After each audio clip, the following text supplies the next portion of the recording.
Okay, we are live. Good. Great. Okay. Good evening, ladies and gentlemen, and I'd like to welcome you to Storyteller Bookstore.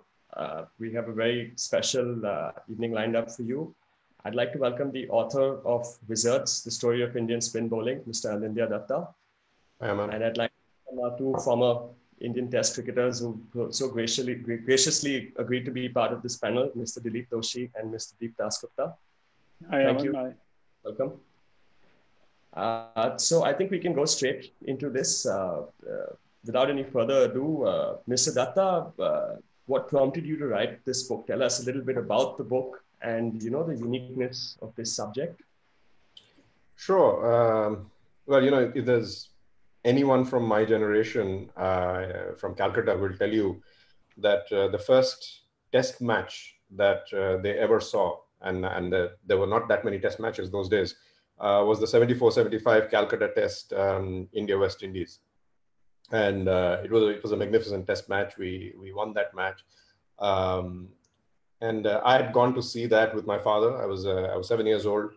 And my first memory of test cricket is Bishan Bedi and Chandrasekhar bowling. You know, and Bishan coming in with his beautiful action, and then Chandra coming in from the other side and just thudding the ball into the batsman despite being a spinner. And that's how I fell in love with spin bowling. And then years later, when I started writing, this was one of the topics which, of course, fascinated me. So I decided to write a book. It hadn't really been written in this manner before.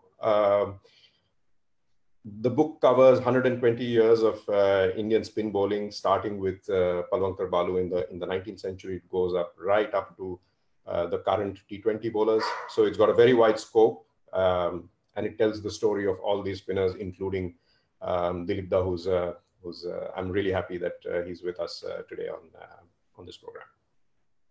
So before we go any further, the opening, you spoke about the history. So the opening chapters itself particularly are very fascinating. Could you please shed some light on Palwankar Balu? Because that's not a story that you hear every day when you talk about the context of Indian cricket. I think Balu is absolutely a fascinating story for several reasons. One is like Dilip, he was a left arm spinner. He was the first spinner in recorded Indian history. But there was far more to Balu than that. He was a chamar. He came from the Untouchables, which at that point in time was quite a fantastic occurrence for him to come up to the level of prominence that he did. And he started as a groundsman, bowled at the Englishmen. They couldn't play his bowling, so they encouraged him to bowl so that they could get better. And then, he ended up at one point in time captaining the Hindus in the Bombay Quadrilateral, which was just unheard of because they used to be kept separately because they were untouchables. And then he went to 1911, went to England with an Indian team, an unofficial Indian team, and he bowled half the overs of the entire on that entire tour of England, exactly half the number of overs, and he took 114 wickets. And no Indian on any tour of England has ever taken that many wickets after him. He's a very, very fascinating person. So this actually goes back to Dilip Das' point, when he told us that, that a student of it's very important for a student of the game to actually understand the history of the game. That's right, yeah. The game is such a romantic game that you need to get deeply involved, Besides your own talent, you start playing the game, but you need to know the history of the game to learn a lot from. And I think that's a very important aspect I would like the modern cricketer to look at. Deep, what do you think? I think it's very, very important, as Dilip mentioned, to understand the history of the game and history of Indian cricket as such, because at times we don't appreciate enough that through generations, we've always been lucky enough to have, sporting icons, cricketing icons, starting from Balwinder Balu to generations, Vinu Mankad, Vijay Hazare, then the generation of Vishan Bedi, Dilip Da, Mrs. Gavaskar, Kapil Paji, then Sachin. So we've been very, very fortunate to have these role models, because what gets the kids excited about anything is the role models that they see. They want to emulate an individual that they see. And I think that's the reason it is very, very important that we understand the legacy that has been created by generations of cricketers that has played over what, 8 decades or maybe more, a century now. Yes, I can understand that very well, because from my own experience, if I can tell you, that I first saw a test match when I was 11 years old, and I saw West Indies team and Sir Garfield Sobers and Vinu Mankad, Batu Phadkar, Subhash Gupte, and I was 10, I think, yeah. And the memory is still there with a flashback. And, you always wanted to play at the highest level. Even at that time, you were fascinated by the game, even as a child. Then when I later on grew up, I watched Salim Durrani, and I wanted to emulate him. Till today, he remains one of my few real looked upon heroes. We'll definitely come to that. We definitely want to hear from you, especially more about Durrani a little further into the conversation. Sure.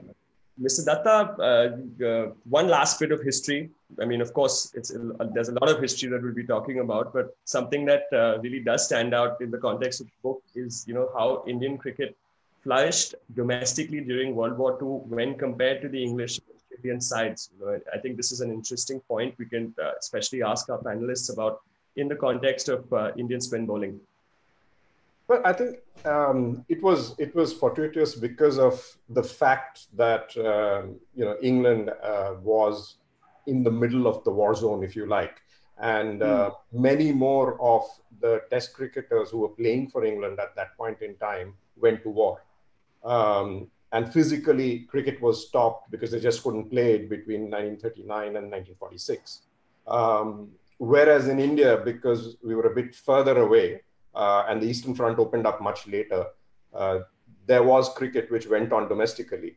And as a result of which, from a spin bowling standpoint, you had people like Vinu Mankad, C.S. Naidu, Amir Elahi, who played for both India and Pakistan later after the war was over, Ghulam Ahmed, Sadhu Shinde. So all the first batch of Indian spin bowlers, they all managed to play domestic cricket at that point in time.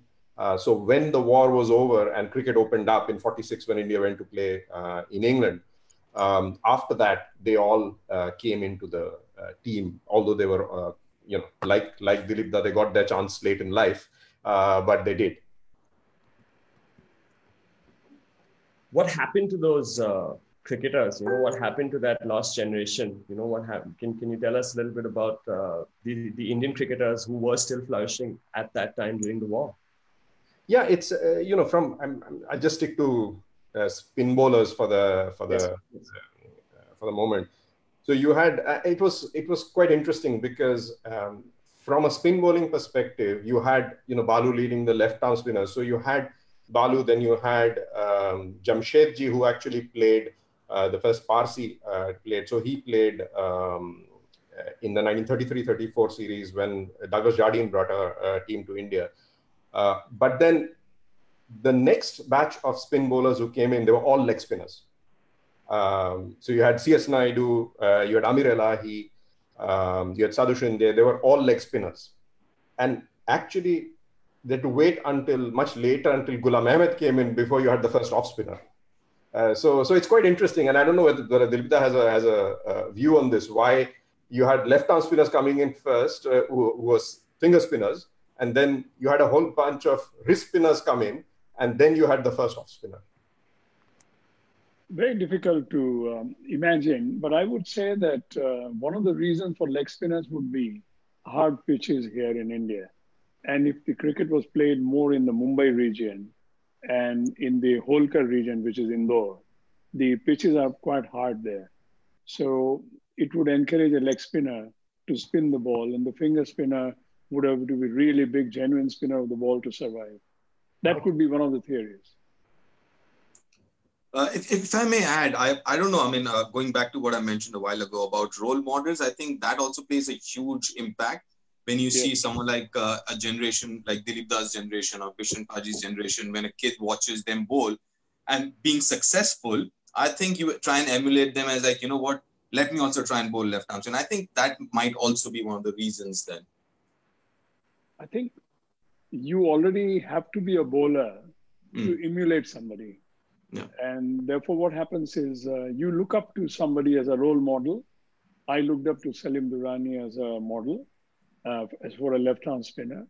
I felt he was such an outstanding cricketer and spinner that I remember in '64 against Benno's team, or no, was it Simpson's team? Yes, Bobby Simpson's. And he took 3 wickets in 1 over at Eden. And everybody was spellbound. So he could change the course of the match with his magical spell. And I was fascinated by that. That's a really fascinating take on it. Yeah. Deep, you had a few questions for Dilip Da. Yeah, I did actually. I think I will come back to that later. I think let's just, because what I really, really want to know from Dilip Da is about Salim Durrani, because he's an enigma.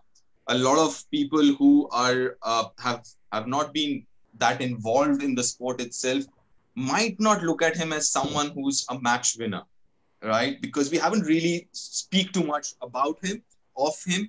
But obviously, some of us who actually have gone into history and tried to look at it, he was a fabulous, fabulous cricketer. So I would really want to know more about someone like Salim Durrani Saab from Dilip Da, who's seen him from very, very close quarters. Okay. I think we can straight away go into the discussion of specific cricketers. Let's start with Mr. Durrani. Over to you, Dilip Da. Yeah, my honor to speak about Salim Bhai. And I'll tell you what, he was a genuine spinner of the ball. He was capable of turning the ball on any pitches. He was usually talented, but if I may say so with due respect, he was highly indisciplined, as I understand, as an individual. So he let himself down quite a lot of times. And so he got against disciplinary actions against him. He was dropped quite often and then was brought back. And in those days, I think fitness regime was lacking. And so many times he would not then field, then he would come into bat. So those kinds of things I saw from a long distance. So very difficult to know what happened inside. But having said that, if I have such an outstanding talent in my team, in my country, I would have nurtured him and ensured that nothing goes wrong. So I do not know how much of this was involved in those days. So it's very hard to say, but he was a true match winner. Well, Dilip, I have a question here on this. That we all, sort of believe that the real turning point of Indian cricket, if you leave 1983 aside, the real turning point of Indian cricket was 1971, when we went abroad and we won in the West Indies, we won in England, particularly on West Indies. Now it's my pet peeve, and people may agree or disagree with me, but my pet peeve is that, forget everything else, Gavaskar's fantastic batting, obviously, without that we couldn't have done it. But from a bowling perspective, those 2 wickets which Salim Durrani took at Port of Spain, if he had not taken those, we wouldn't have won that test. We wouldn't have won that series. And what's your view on that? Totally right. I think it's Salim Bhai who actually turned the tables. He got Clive Lloyd and Sir Gary with 2 deliveries. And that's his capacity. That is how he changed the tables. And always remember that mediocrity always has to be at its best to keep floating. And that's why you see certain kinds of cricketers, and they have to be at their best for survival. And geniuses or outstanding talents, if you want to call that, like Salim, he needs to be inspired. He needs a kind of a very difficult situation to get out from. On a normal situation, he's not going to give you the goods that you expect. that a mediocre cricketer has to do that continuously in order to survive. So you're right. It is only Salim's bowling that won us the series. And later on, Chandra's match-winning spell at the Oval. He was a freak genius. Quickly, just about Durrani Saab. Is this story true that he came to Calcutta Test without his kit bag, and morning of the Test match he goes to GK Sports, picks up any bat and comes and gets a hat? Yes, is that true? That's true. This is typical of Salim. He took everything very casually, and he will pick up any bat. And if he sees there is a little bit of middle, he'll go out and play. He had a cavalier attitude, which probably was the reason why he let himself down quite often. But we are not doubting his talent and his contribution. By the way, Anindya, if against Ted Dexter's team in '61, it was Salim's bowling that won us the series. Mm. It was not the strongest England team to come. But having said that, Ted Dexter was a master batsman anyway. Right. But it was Salim's bowling that won us the series. And we've moved forward to Durrani, but just to come back to another left-arm spinner. Sure. Since you're here, Vinu Mankad. I mean, what level of genius was he? I mean, as an all-rounder, clearly India's first great all-rounder. As a spinner, I mean, I'm sure you drew inspiration from him as did everyone else, right? I never saw Vinubai bowl actually, except in some very old films. I saw him turn up his arm a few times in the nets when I was already in college at CCI. He used to sit behind the nets and would sometimes come into show. But whatever I've heard from all the people that I respect, he was a truly great cricketer. And I think he learned very fast. And he was a thorough professional, as I'm given to understand. And he had a bit of a argument with the board people a few times. That's why he didn't get selected once or twice. But there is no doubting his quality. I'm still not sure. It's not necessary to call Kapil Dev India's greatest all-rounder in my view. I think Vinubai has got an equal stake. And since those two people are from complete different eras, it's not fair to compare. So I would say two of India's greatest all-round cricketers. That would be fair. I think that's a very fair statement.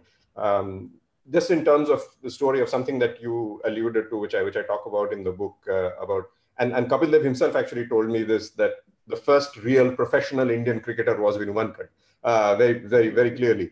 And there's the story which Dilip was alluding to, where 1952 England tour. So I've heard all this from my father. I'm sure. I went to school with Vinubai in those days. So I heard all the stories from my dad. He had an amazing series before that, and he was obviously going to be an automatic choice for the touring party. But he wanted an assurance from the board that he would play in the test matches. And the reason was that he had a contract in the Lancashire League. And he didn't want to give that up unless he had an assurance that he was going to. And the administrators at that point in time, for reasons only known to them, would not give him that assurance. Although he was probably the best cricketer in the team at that point in time. So they didn't take him in the team. He went to Lancashire League. After the first test match, there was so much panic within the Indian camp that they got him to come in, and he played the rest of the series. And the previous series in '46, where the first time India went there, he was the first cricketer since Leary Constantine in '28 to take 1,000, score 1,000 runs and take 100 wickets for any visiting cricketer since 1920 in a tour of England. So unbelievable. Great cricketer. So there we are. I think an interesting question that I would like to ask, especially Dilip, but both of our panelists, was that I think would it be interesting to compare the Kumble 10-wicket haul to the Subhash Gupte 9 for? Would it be interesting to have a conversation on both of those?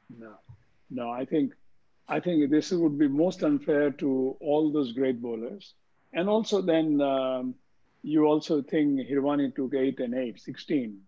So I think these are dream games, and they work for it. And these are spells which if you're lucky, you get it in your lifetime.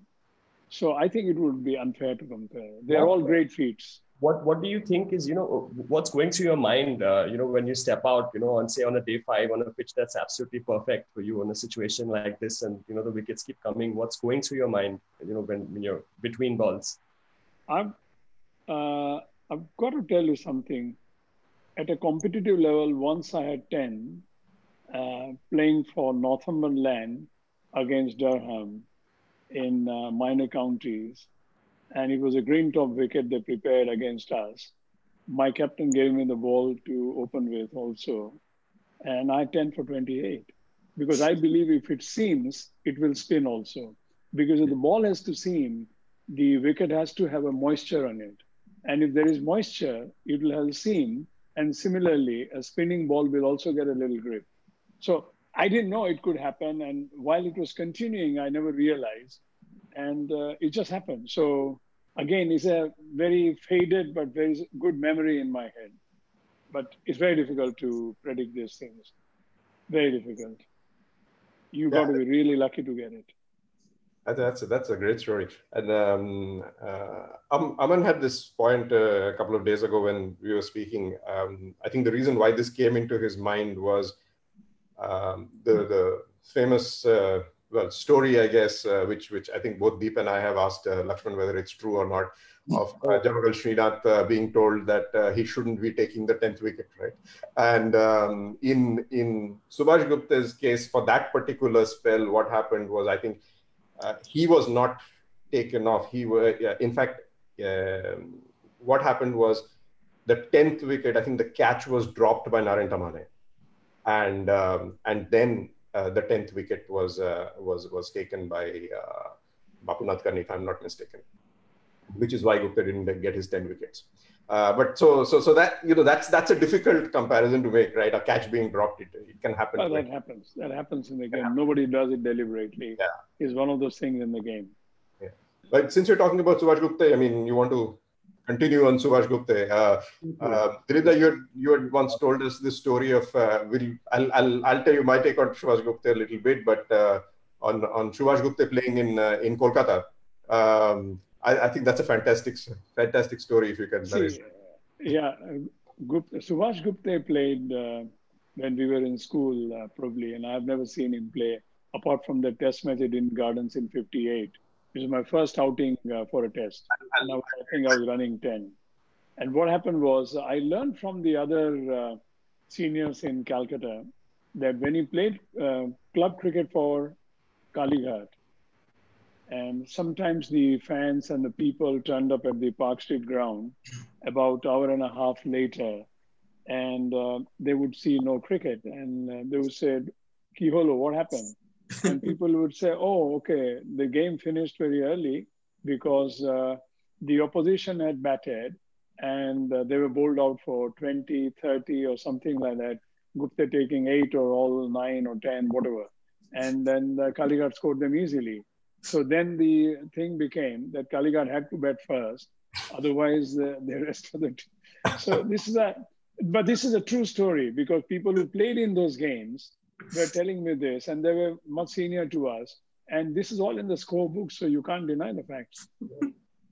And, I think Subhash Gupta, for me, is the most tragic story from a test cricket perspective, from the way it ended, his career ended. But and one of the reasons why I think more people in the current generation or people after our time even don't talk about Subhash Gupta is because There is very little said about his career and how good he was. But I just want to quote Gary Sobers. And if you can't treat Gary Sobers as an authority, then you can't treat anybody as an authority on cricket, right? Absolutely. So Sobers continues to be a huge fan of Subhash Gupte, and he said about Subhash Gupte was a better leg spinner than Shane Warne. Okay. Oh yeah, that was the comparison. So Subhash Gupte was a better leg spinner than Shane Warne. He didn't play a lot of Test cricket, but he took a lot of good wickets. And very well said. And Dilip Da, which just as an aside, Dilip Da has this fantastic record where I think most of his wickets, maybe 80-90% of his wickets, are actually up to the middle order. They're not tailenders. It's somebody brought it out to me. Yeah. Almost all my wickets are up to number 7, and possibly very few from downwards. Very few. Maybe it's about 10%. So good. Don't ask me why. Like I don't want to say, but yeah. It just happened. It just happened. It just happens. So Gupta, I guess was a bit similar, although he bowled a bit more to tailenders.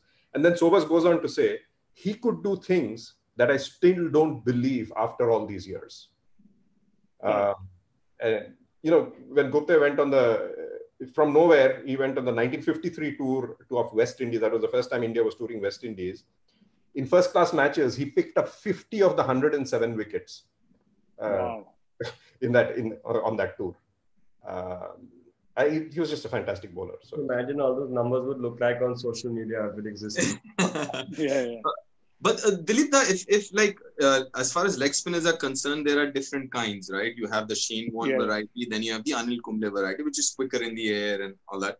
So where was Subhash Gupta fit in? As in quicker in the air, or more like a Shane Warne, like more orthodox and all that? Okay.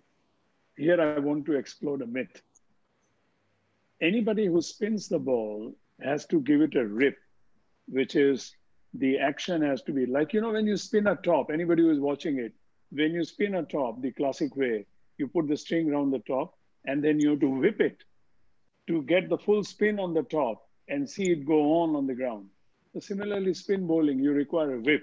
And that whip is called propelling a cricket spinning ball. So you actually propel a spinning ball, and that will always come with some speed.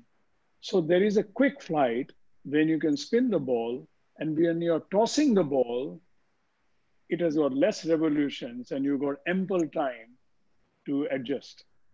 So I would say that Subhash Gupte was in the classic mold.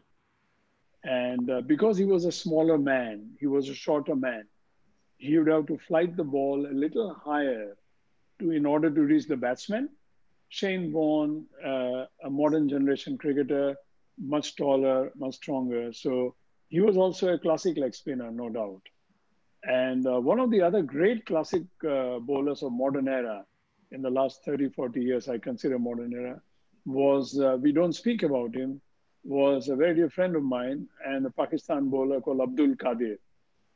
Trust me, he was a great bowler. I considered him a greater bowler than Warne. Wow. I know, I don't want to turn heads, but I'm just telling you, from my own perspective, whatever I've seen over the years. First of all, Qadir bowled to people who played spin bowling better than what you've seen in the last 20 years. But that's not the bowler's fault. It's the way the transition in the game happens, and these changes are imminent. Carry on. So there's been a lot of talk about taking wickets. So I think the most important thing with taking wickets, of course, is fielders. So that's a very interesting theme that Anindya's explored in his book. So can you tell us a little bit, about the Indian fielders that we've had, particularly at your time? How has Indian fielding evolved? Well, the catching is a very important part of fielding, obviously, because catches win matches, they say. And before my time, or during my time, but I wasn't playing Test cricket, I've never seen a better close-in fielder than Eknath Solkar. Ajit Wadekar himself was quite brilliant. Abid Ali was quite brilliant. Venkat Raghavan was also very good at Gully. Though not as safe as Ajit and the others, but he was still a very good fielder. And so we had some of this closing. And spinners or the seam bowlers. In those days, the seam bowlers were almost absent from the team, so I can't speak about them. But the spinners actually benefited a lot from such great close-in fielders. And later on, you see now the athleticism plus the accent on fielding has improved so much. The standard of fielding has gone through the roof. So now you almost take half chances as taken for granted. If I may add to that, I think what Dilip is mentioning earlier on, even when I was growing up, there used to be two kinds of players. Either you're a batsman or you're a bowler. And you have to be good at least in one of those faculties. But now, of late, I guess, in the last decade or so, you've got three faculties now. You've got to be a batsman, bowler, and a fielder. And fielding now, more recently in the last 2-3 years, is become a non-negotiable. I mean, irrespective of how good a batsman you are, how good a bowler you are, if you can't field, I think that has become a norm now that you have to be at least a safe fielder. Nobody's asking you to be like the greats and all, but at least you have to be a safe fielder. I think that, I believe, is a big change in the last, 3-4 decades, I guess. Yes, that's true. But that's more the outfielding that you're talking about, right, Deep? But from your perspective as a wicketkeeper, when you played and everything that you're watching, and the spinners board, who were the best fielders that you have seen? I think obviously Rahul. Rahul in the slips, he was magnificent. Saurav, even though when he became the captain, he did not want to field in the slips. He was a very, very safe fielder. I won't say he was brilliant as Rahul, but he was a good slipper. And then you had S.S. Das, who played for good 3-4 years. I think short leg, silly point, close, and he was very good. These are the three basic names. I mean, Rahul was phenomenal, was phenomenal. Absolutely. Because as a keeper, and especially keeping against spinners, you got to be very careful, how much, because for the longest time, when the batsman is nicked it, for the slip fielder, he's blinded because of the keeper's gloves and the pads and everything else. I'm talking about the finer edges there. But Rahul would kind of bail a lot of keepers out. It was very easy for a slip fielder to say, I didn't see it and it came off the keeper's pad or gloves. But I think that is something that a good slip fielder, especially against spinners, kind of helps the wicket keeper in that way. So what was it like keeping to Anil Kumble? Oh my God. Anil, I mean, obviously the fact that he was quick and everything else, that's besides the point. Also the fact that it changed a bit because on Indian surfaces, because it was a little more tailor-made for the spinners, so it would turn and it would bounce. And Anil Bhai was a different character on the field, right? So anything which went anywhere close to you was a catch, right? Yeah. So in Hindi we said Bill Fadna. So a lot of people followed Bill on my name because it went close. And I mean that's how competitive he was. I mean even Bhaji. Yeah. I mean Bhaji was absolutely brilliant. The turn, the bounce that he got was brilliant. And I was lucky enough to kind of keep to them. I think one of the first things I told Bhaji and Anil Bhai when I first joined the team was, after the nets, I said, can you please bowl 12 deliveries and show me all the variations you've got? Because, I mean, now the new generation, they are used to playing against the top cricketers, whether it's Indian or overseas because of IPL. But when I played, I mean, I had batted against Anil Bhai once. I had batted against Shri once.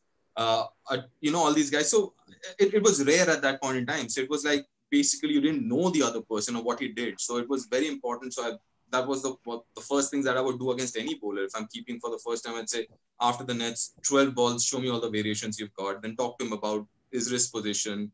What does he do? For example, his googly, obviously, he had his little finger up when Anil Bhai would bowl his googly. Then got into conversation with Bhaji. At that time, the Dusra was on. It wasn't banned at that point in time. So what was he doing before he would bowl a Dusra and all that? So I think that conversation is very, very important between the bowler and the keeper. Right. I have an interesting picture of Dilip Da. Let me see if I can share the screen here so that we can get him to talk a little bit about it. Let me get some maybe context to that, because when Yeah, you go talk ahead. about fielders and when you're talking about, as if I was talking about fitness and the you're saying, you know, it's not non-negotiable now. So obviously fitness is a very big thing now, right? And one of the things that I remember Dilip Da telling me is that cricket is a game of mind over body. I think that's the statement that you made. And this picture that Aman, if you can put that up. So while Aman tries to put that up, you know, that picture is Dilip Doshi bowling, right? Now, the reason why it's interesting to see that picture is because we can talk about one particular test match, 1981 Melbourne. So India comes in, please feel free to correct me if I get my facts wrong here, but India comes into the last test at Melbourne in that series 1-0 down. Right. It's a three-test series. Three-test series. India comes 1-0 down. Obviously, the team wants to win to level the series, which in Australia is already close to a win for most teams. And it's extremely difficult to come back from 1-0 down. Nobody had done that before. Right. So the teams come into Melbourne, and just before that, Dilip, you're playing in a first-class match, and you fracture your instep. So, yeah, left toe. Yeah. Okay. So if you watch that picture, see the foot on which his entire body weight is as he gets ready to deliver the ball. That's the left foot, and that's the one which was fractured. So the reason we're telling you the story is in that test match, Dilip, why don't you tell the story of what happened when you went in there with an injury? You didn't tell your captain. That had its consequences later, but you didn't tell your captain and you went into that test match. And then what happened? Why don't you describe? Okay. It's a very, very, I would say, memorable story for me. And I'll cut it short though. So let's say on the 1st February 81, I had a fracture of my left toe. So I couldn't walk, so I had to hobble back to the pavilion. It was an inside edge. When I went into bat, it was an inside edge of a Yorker, a very fast Australian bowler. And then I had to go for an X-ray. And the only one person who accompanied me on X-ray was Kishore Bhimani, the senior journalist from Calcutta. And the doctor came out and said, you shouldn't be walking and you got to take rest for 3 weeks. And I said, it's not possible because we have a test match after 7 days, on the 7th, so 6 days later. And he said something to Kishore, which Kishore only knows. He said, I know he's enthusiastic, tell him to take it easy.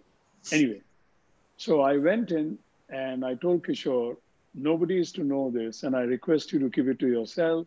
And he was aghast. In any case, I nursed my broken toe with electrodes put on my toes by Dr. Bill Giuliano.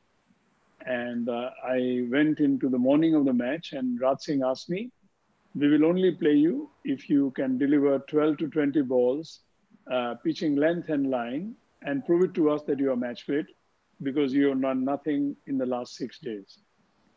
So I must say that I was able to pass the test because I was determined. It's mind over matter, that is what we are talking about. And I believed that we can win the match. And I felt as a senior bowler, along with Kapil in the team, I had to play my role. And the rest is history. We were able to play. I bowled 70 plus overs, got important wickets, and we won the match and squared the series. So that's where a tremendous satisfaction comes. You play for your team, you play for your country. I don't know what could have gone wrong. I don't know. But luck favors the brave, and I was lucky. Thank you. That was a fascinating story. Brilliant. I think he's underplayed it a bit in terms of you know the whole say. So you have this fractured instep. You come in and bowl, you know, the enormous number of overs, and along with Shivlal Yadav, who was also injured, and Kapil Dev. But he didn't play after the 4th day. Yeah, he didn't play after the 4th day. Yeah. Kapil came back on the last day to bowl. He didn't come on the 4th day at the most vital time. It was Karsan Ghavri and myself. Next morning, Kapil came back, and the rest is history. So it's but that's for me. What's interesting about that when you're talking about the mind over body is that you come in and do something like that. It's just bravery on the sporting field, which goes way beyond your call of duty. So I think that's, you just want to play for your country. So it's. I think of course you want to play for your country, but then there is that you're taking that chance that if you are to cry off the field, then all the guns would be on you, that knowing fully well that you are not fit, why did you play and make us one shot? But that risk I had to take because I genuinely believed in my heart we can win. And there were 3 other important people who believed I could do it with the team. One was Richie Beno, who kept on saying it on television and mentioning that I could do that. And the other was nobody else than Garfield Sobers, who was the mayor of Melbourne at the time. So there was some encouragement, I must admit. Since we got up Mr. Sobers, maybe we could speak about him in the context of spin bowling as well. Oh, Sir Gary started as a left-arm spin bowler, orthodox, and he was not a mean bowler. And then, of course, he was such a great batsman. He's the best batsman that I've ever seen anyway. And then he became left-arm Chinaman and googly, and he bowled West Indies to victory in '67 in Calcutta with 6 for 39 or 40 in the second innings. And he bowled left arms, googlies and spin. And so he was match-winning cricketer in whichever way you look at him. Is there anything that he couldn't do on a cricket field? No, actually, there's nothing that he couldn't do, actually. And this is scary to say that because I really think, this is where I say to you, Deep, that a modern cricketer must read the history of the game in general and history of Indian cricket in particular, but especially the history of world cricket. When you talk about some of these people, they are only inspirational to you. Yeah. And you could actually do nothing else but learn. Yeah. We have a very interesting question in the comments. We'll come back to that. But in the meanwhile, I'd request our viewers to keep leaving their questions in the comments. We'll have some time at the end of the session to come back to that. I think what we can now do is move modern game and, talk about the quality of spin bowling today, especially with an emphasis on T20 cricket. I'd love to hear especially what Deep has to say about this. Oh, listen, all I'll say is the fact that obviously there's a lot of people might say the quality has come down and everything else. I mean, that's debatable. But my point is the skill sets have changed. The demands of the game has changed. And in that scenario, players also have kind of evolved, right? So, yes, I mean, they might not be giving the ball as much tweak as maybe, earlier on spinners from the years gone by. But the skill set has changed. The demands have changed. So people will adopt. I mean, players will adopt to what is asked of you. And I think that's what has happened now. I know what Dilip Da's views are, but I know a lot of players from the older generation, especially talking about spinners here. And that's what it is. I mean, you do what is asked of you. And that's where I think what is asked of you is, especially in the shorter format, is to kind of stay within 7 runs and over, 7.5 runs and over, then you, as a spinner, you think like that. Because again, I personally believe that a spinner is only, and I mean, bowlers in general and especially spinners are only as good as their captains and their coaches are. If the captains don't give you the feel, the captains don't give you what you want, and is expecting something from you, and that's what it is. I mean, listen, if you want a slip and the captain says, I'm not going to give you a slip, as a bowler, you're not going to bowl there, right? Then you're going to bowl according to your field. So I think a lot of that depends on the mentality of the team, the coach, the captain, and that has changed. That has changed because the demands of the game has changed. Mr. Doshi? Okay. First of all, I understand where Deep is coming from. It's true that basically what he spoke about is more or less based on the T20. Am I right, Deep? Yeah. So I consider T20 to be possibly the lowest form of cricket, really. Why? Because it doesn't allow you to exert your art, whatever is there. You cannot showcase your talent. And why do you go to see any sport, anything? Because you want to see exceptional talent. You are not going to see mediocrity. So what has happened in T20 is a bowler, without even willing to take a wicket, could end up with 4 or 5. He is not actually making an effort to get that. And repetition of these even takes him to an Indian team or any international team that he represents. So to me, that is the sad part, because he hasn't got the set of skills to rise up to the thing. So I believe the other way around. I believe Test cricket, in a pyramid of the game, Test cricket is at the top. Talent should trickle down to ODI and then to T20. So the pyramid of cricket really should be limited to the top half. And the bottom half should be T20, the middle is ODI, and the top is pinnacle, which is Test cricket. So if you are good at Test cricket, you should be able to adjust to the demands of the other game because you already have the technique and the skill and the temperament. So that's the way I look at it. And now talking about spin bowling especially, there's a difference. Either you can spin the ball or you cannot. If you can spin the ball and you stop spinning the ball because you're afraid to be hit in T20, then you bowl like a seamer, then why do I need to play you there? I might as well bowl a seam bowler who is a little quicker than you.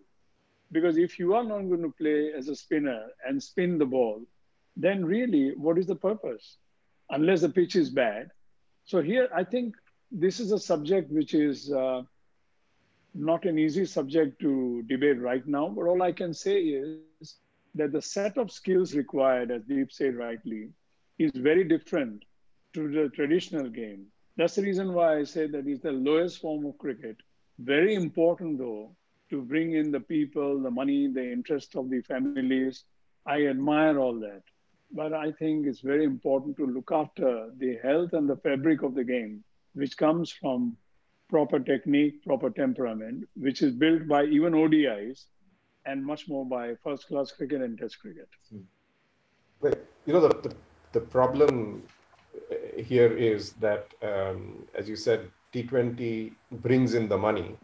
And so whether it's T20 or whether it's the 100 experiment of the ECB, which, you know, they couldn't go through with this year. And I see a lot of debate on the 100, you know, whether it should happen, whether it should not happen, etc. Now today or yesterday, when the ECB said that they were not going to do it, everybody is really sad about it. The reason being that it was actually supposed to pay a lot of money to the counties.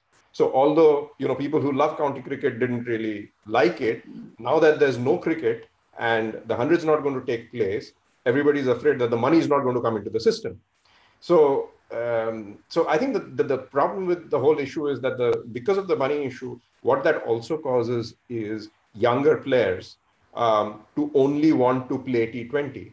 So if they only want to play T20, then, you know, to Dilip Dosh's point, and I know Deep feels the same way, that then you don't play for enough first-class cricket, you don't play enough first-class cricket, then you don't play Test cricket, and it's a vicious cycle, right? So from a spinner's perspective, you're never going to get the quality of spinners as Bishan Singh Bedi, Prasanna Chandrasekhar, or Dilip or Anil Kumble. You're never going to get that because where are they going to come from? Quickly. I mean, listen, I completely. There is absolutely no two ways about it. I mean, that is the true test of a cricketer overall, right? But the issue is this, that the mindset has changed. For example, a captain right now, if you get hit for 2 boundaries in an over, chances are you're not bowling the next over, even in a 4-day game, right? How many times you go and see that? How many times you'll see both silly point and short leg for a spinner? You'll have slip and maybe 1 short leg or 1 silly point. So I think the whole, and for example, I mean, the whole idea of defending or scoring, I mean, the concept of the game as we knew it while growing up, at least as I knew it while growing up, that has changed. You're looking at 300 plus runs a day in a long 4-day game or a test match. So I think the whole the parameters have changed, and hence everyone is trying to kind of adapt to that. As a batsman, you're playing a lot more shots, so your defensive side of the game has suffered. With the bowlers, again, you're being defensive because like I said, you get hit for 2 boundaries, and the captain says, you know what, take a break. So I think the mindset has changed, and that is reflective of what we see now. I'll tell you what. Look at Nathan Lyon, the Australian spin bowler. He's special. He still spins the ball. He still flies the ball. He's a classic old-fashioned off-spinner. I love to see him. And that is because the Australians understand cricket. And it's not that we don't understand cricket, but we must bring that aspect out. Yeah, because to that point, so you've got the impact of the T20 has been, as Deep rightly said, when you come to Test cricket, because captains don't like you getting hit, you also in Test cricket decide to choose certain players based on more their all-round ability than their spinning ability. So are you hinting at something here? Sorry, I don't, So, what's your view on that, Deep? I mean, to be fair, I mean, as a captain, you're looking at your attacking bowlers and you're looking at your defensive bowlers, right? In a game, right? So depending on the pitches and the conditions, for example, you go to South Africa, you're looking at your spinner to predominantly be a little more defensive, unless it's wet, as Dilip mentioned, and if it seems, it will spin. So you're looking at your faster bowlers. Then you're looking at, okay, then if I'm looking at a defensive bowler and then I add a little bit of batting, because there are too many moving parts here. For example, in India right now, the biggest concern is when you're playing outside India, you don't have, apart from Hardik, you don't have a seam bowling all-rounder. That means that you, more often than not, even if you want to play 5 bowlers, you might not be able to. Then you have to compromise with the bowlers a bit if you want to play an extra batter there. So I think there are too many moving parts in a playing 11 or in a squad. Ideally speaking, you would want to go with all 5 match-winning bowlers, but unfortunately, that's not the case more often than not. I think 4 bowlers are enough, really. When you take a 5th bowler, one person is bound to be underbowled grossly, or the captain becomes too conscious that he has taken 5 bowlers. In order to justify, he will keep chopping and changing very often. So if you have 4 bowlers, and if you're lucky to have an option like Ben Stokes in the England team, who is predominantly a batsman, can bowl usefully, then you're lucky. Otherwise, I think 4 bowlers should be enough to win a match. Yeah, and that's where I think someone like Hardik becomes very important overseas. That's where someone like Jadeja becomes very useful, whether overseas or at home, because he is a proper, top order, let's say top 7 batsman, and somebody you can go to as a bowler as well. So I think that's where I completely agree with Dilip. I mean, you need 4 proper bowlers and a 5th bowler who can bat in your top 7. Since we're talking about current Indian team, I'd love to ask Dilip a couple of questions specifically. But the first question I think I want to ask him is that, our current coach, being a former spinner himself, what advice do you think he would be giving his wards? I don't know his exact role, to be very honest, because I think, is he a coach, meaning that does he really have to speak to the players about technique? Because there is a bowling coach also in the team. There is all kinds of support staff is in the team. Now, I have a different view, which may startle the viewers. I think cricket should not be having so many coaches in the national level to international, because when you have arrived at that level, you really don't need that much of coaching, because you cannot arrive at that scene if you still need to be coached and guided. That's my belief. If you look at the great teams of late 40s, early 50s, 60s, 70s, 80s, even till the coaches became fashionable, a lot of great teams had no coaches and they produced outstanding quality results and great players. So I'm personally thinking that this phenomena has come from football and the thinking of the Australians and the English, because the way they play sport from the childhood is much different to what Indians and Pakistanis play. Because we play from the street level, we come up with our natural talent, and actually nobody is guiding us unless we are wrong. So there is a rawness and talent in places like West Indies, India, Pakistan, Sri Lanka, which is unenviable. Really, it's amazing talent. And therefore, I think the coaches at international level, not necessary. So I don't know what exact role Ravi plays, apart from being a man manager. And obviously, he's got a wealth of experience. So he may be passing on some of the tips to the players. But I'm not aware of it closely, to be honest. Yeah, if I may come in here, coaching at the highest level, as Dilip Das said, I mean, you already know. I mean, you kind of said the group is set. But it is more so with the footballing setup, as again he mentioned. You have the manager. Yeah, I mean, you have the manager, and then you have specialist coaches, goalkeeper coach, forward, defense, blah, blah, blah. I'm not averse to that at the highest level and even Ranji Trophy. But what I'm averse to is what Dilip Da mentioned, that when you don't have coaches, you have to use your brains, right? You have to plan, you have to execute. What is happening at the lower levels, at under 16, 19, you have as many coaches and the players are being spoon-fed. So they're not using their brains. So players have become more of executionists. All they have to do is, it is planned by the coaches and players are there to execute, not to plan themselves. So that becomes a problem. And that is the aversion that I have to this kind of a setup, especially at the lower levels, at under 16 levels. So I will add to that. Cricket is a thinking man's game, really. Yeah.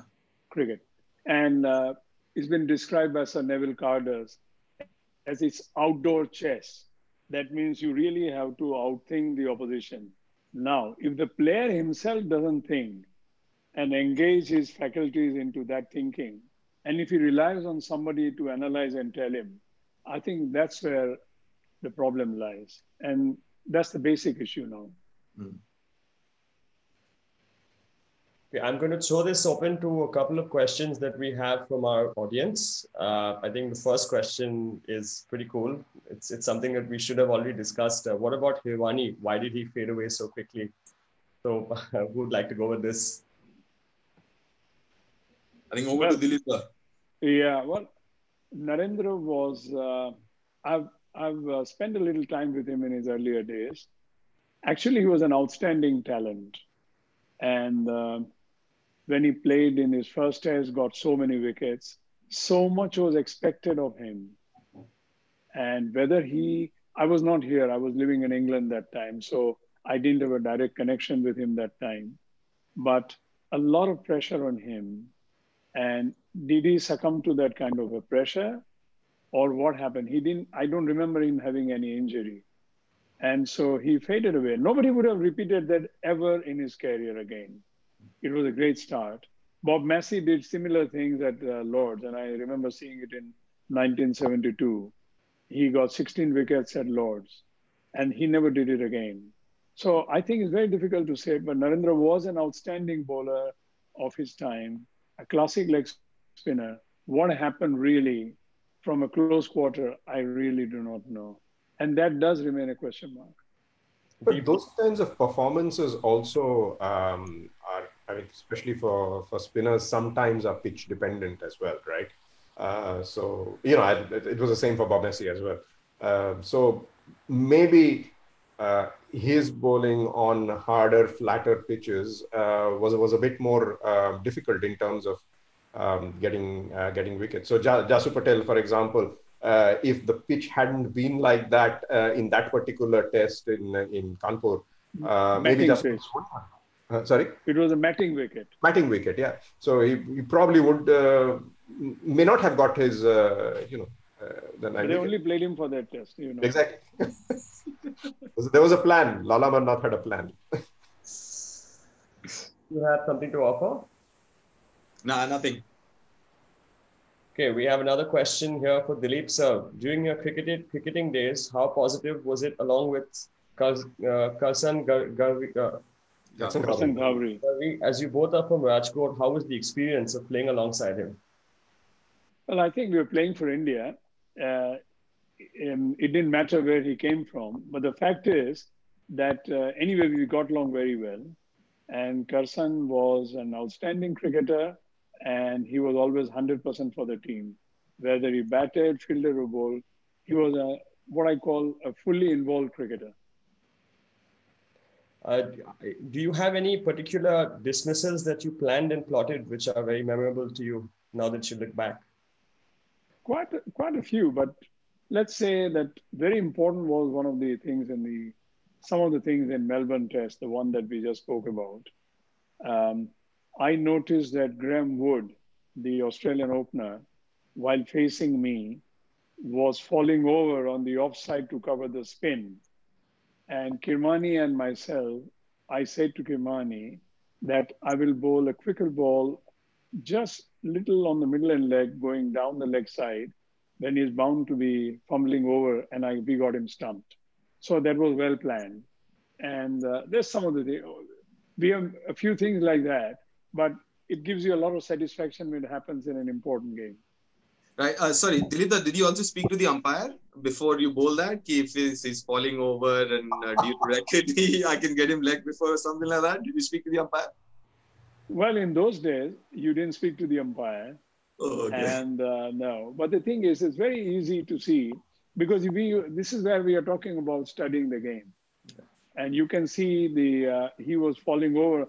And if you get a chance to see this video, I think it's somewhere on the YouTube, Graham Wood falling to a stumping, then you will know exactly. And we had planned it. So it gave you a lot of satisfaction. And it was a start of the demise of the Australian team towards our victory. Dilip, here's another one for you. They're coming in thick. Who are the three most memorable batsmen that you bowled to? Well, there are quite a lot, but I don't know how to, at different levels, you know. I didn't play against the West Indies, so it's hard to say. But let me give you more than three. In Test cricket, the three that I bowled against, quite memorable and great. Definitely Greg Chappell, Graham Gooch, Javed Miadad, and there were a host of others. I mean, you could go on giving a list. And overall in cricket, Viv Richards comes in, obviously. And one of the players that probably a lot of the viewers and some of you may not remember was a batsman called Lawrence Rowe. Oh, yes. ROWE. Yeah. Well, I played against him in a match for Notts in 1973 when he was a part of the West Indies touring team and I played for Nottinghamshire. And I bowled to Lawrence in both the innings. That time he was scoring triple hundred, double hundred, hundreds at will. If you look at his record, it's phenomenal. And I felt that he is easily one of the greatest batsmen that I've bowled to. Yeah, I was very lucky to get him out, but he was one of the greatest that I've ever seen. Very short career, he lost Went his to South eyesight. Africa, right? No, he came to India. No, And you then know, by the went way, the afterwards. great Viv Richards got a chance to play when Lawrence Rowe lost his eyesight, or his eyes were not responding to the playing conditions. And Richards was in the reserves and he played, and the rest is history as well. So imagine that. Oh. Lawrence Rowe was an outstanding batsman. We've So just to tell you, there are so many. Salim Durrani, but here's another question. Do you think he could have had a longer career even after 1971? Do you think he could have definitely? Oh, yeah. He should have gone to England, in my view. But, you know, and it's very difficult to say. I don't know his fitness condition that time. All I can say is in 60s, in 61, 62, and that kind of era, 63, 64, when he was at his prime, he could have been well looked after if he was in today's game with people like Sourav Ganguly at the helm of the Indian cricket and all that. They would have seen the talent and they would have really nurtured it. I mean, I'm sure they tried that time, but things didn't work out for some reason, and Indian cricket lost. If subject to fitness, he would have been an amazing T20 player, though. He would have been. He was a truly great. So he would have done well anyway. I think I have one last question for all three of you. How well, or rather the question is that what do we do to preserve the legacy of Indian spin going forward into the 21st century? Let the spinner go with it. Okay, Dilip Doshi. Well, I think I would have liked to hear the others first, but anyway, since I'm the opening batsman in this one, I'll do that. First of all, I would ask every young bowler who is aspiring to bowl spin, he has to spin the ball. If he stops spinning the ball, whatever level of cricket he plays, he has to continuously spin the ball, and he should do nothing at the cost of spinning the ball. So this is the difference between a spin bowler and a slow bowler.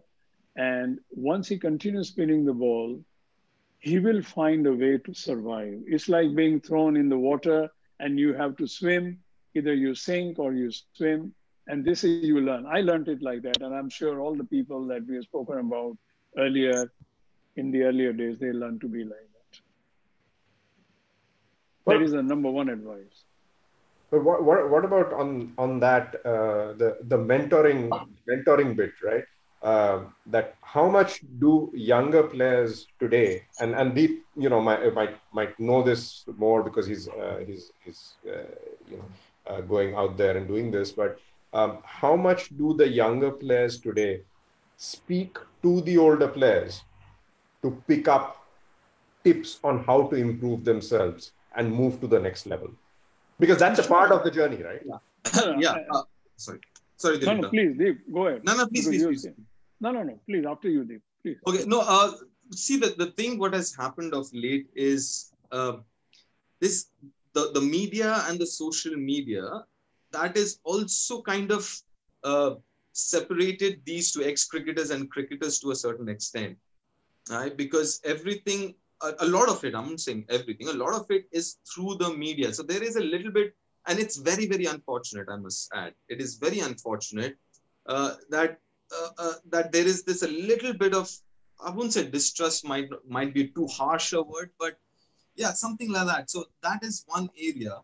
And that's where I think it's very, very important to have these sessions where you have the senior and the current players and the ex-cricketers together. You can have all these, knowing about history. It is very, very important because at times what happens is because of social media and all, we don't even remember what happened before 2000, right? So the idea is to also kind of teach or acknowledgement from the current cricketers of what they've inherited. So that will also kind of help. And if you're asking me what can be done to enhance that legacy, I just want to add this. I think it has to be made mandatory that at under 16 or school level, you are not playing 20 overs cricket. You're playing 2 days cricket, and if possible, making 2 catching positions mandatory for a spinner. It will not happen otherwise, because if you look at junior level cricket, school cricket, college cricket, under 16 cricket, it's all 20 overs, 30 overs. You're not going to get spinners out of playing 20, 30 overs. So you have to make days cricket mandatory at that junior level. I do believe that this is a work for cricket administrators, but definitely the inspiration and the ambition must come from an individual himself. You must have the burning desire to become a good spin bowler or a good cricketer, whichever specialty you choose in there, and you have to find ways. As far as talking to former cricketers, it is true that many of the former cricketers can be overly critical also. I take that point. And I know that that happens every now and then. It happened also when I played. So this has happened since the game has been played, not only in India, everywhere across the world. So I would say the other way, that look, I'll give you a small example. When I first came to Mumbai and I went to CCI Nets to play, because Calcutta, there used to be a monsoon, we couldn't play cricket. So I came to Mumbai to practice. To get a simple glimpse of the great Vinu Mankad, Ashok Mankad became a friend of mine because he was practicing at CCI. I used to bowl to him, and his father used to. Then I used to used to go to their place and used to pick Vinubhai's brain to talk about cricket, and he loved it. You know why? Because he enjoyed talking about the game because he was so passionate. Now, this came as an initiative from me. And if the great Vinu said, okay, I don't want to talk about cricket and I don't want, that's another story. But most of the times, if the request is genuine, if your interest is so deep, people will share. So, but that must come from within you. I don't think there can be any compulsion. You can't set these things up, Which just reminds me of a short story. Just a couple of months ago, I was having a chat with Sunil Joshi, another classical left-arm spinner. And he was telling me about this England tour where they were, I think there was Anil Kumble, Sunil Joshi there, and you got called in to help them out in the nets. I was asked by the team manager to go to Lords. Oh, yeah. So Sunil Joshi was telling me this about watching you come in with your Savile Row suit and change to whites and just go on and start bowling on the dot, right? And how much they learned from that, and contrasting that with a story that I remember you once telling me about one of the other Indian spinners who you were asked to help in Mumbai, and you thought he should be bowling round the wicket to get. That was at Lords. That was at Lords. Okay, yeah. Okay. And he was the captain, and John Wright was the coach. Yeah, they had asked me, but he wasn't ready to. No, because you see, if you're getting success with doing what you are doing, and you cannot see the larger picture, then it limits you. That's the reason why I say that sometimes looking at a record, how many wickets you took, how many runs you scored, doesn't tell the full story. It's a little bit like what Gary Sobers told you about Subhash Gupte. He took a lot of good wickets against a lot of top players in possibly a very deceitful manner. That means not trying to go for a six and take. So he deceived the batsman with his skill. So that's where the statistics don't always tell the full story. Anindya, last word to you. What do we do to preserve the legacy of spin bowling moving forward, given that you spend a lot? I've done my bit in writing the story of the spinners. It's up to people to read it, including players, hopefully who will find it interesting to know about the history, to see the journey ahead. I think that's it. The story of cricket needs to be told over and over again, and people need to read it and love it for the game to continue to be continue on the journey that it has been on so far. I wholeheartedly, I tell you what, not because it's you here, but it's a really top-class book. It's written with, I would say, great passion, the research and everything. And I think it's a must for every cricket lover, especially this is the treasure of India, as we call it. And I'm fortunate to have been a part of it. So I know the journey is very nice. It's very good. Thank you. Well, despite the lockdown, I'm happy to note that Storyteller Bookstore is delivering copies, at least locally in Kolkata, of Anindya's book. So if any of the viewers like a copy, please do get in touch with us. We'd be happy to deliver to you. We're slowly trying to figure out how to deliver nationwide. We'll hopefully get there sooner or later. But thank you so much, gentlemen. This has been a fantastic session. Thank you so much for your time. Thank you, Anindya, for agreeing to do this. Thank you, Mr. Thank you, Aman. Yeah. Thank you, Aman. Thank you, Deep. Anindya, Thank you, Dilip. Thank you, Dilip. Thank you, Deep. Shout out to Ben for helping us put this entire session together, and hopefully we can do this again soon. Yeah, sure. It wouldn't have been possible without Westland, so. Yeah, of course. Yeah, absolutely. All the support.